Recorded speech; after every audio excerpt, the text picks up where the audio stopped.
I am a youth worker in Blaenavon. It's a really small community here.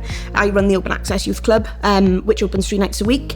We've also partnered up with an agency who help them to write CVs and help them to apply for jobs. We have lots of different organisations coming in to talk to them about issue-based things such as substance misuse, so having an organisation come in who are professionals in our area to answer their questions and talk to them about it definitely helps them to sort of get a holistic understanding, really.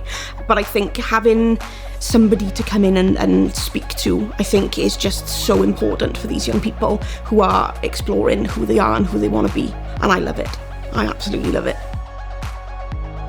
Hannah is pretty much the centre of this place. Anything to sort of better the lives of the guys that attend the hub, she will put herself out there to engage them, to make sure that these guys have got the opportunities that they need and want.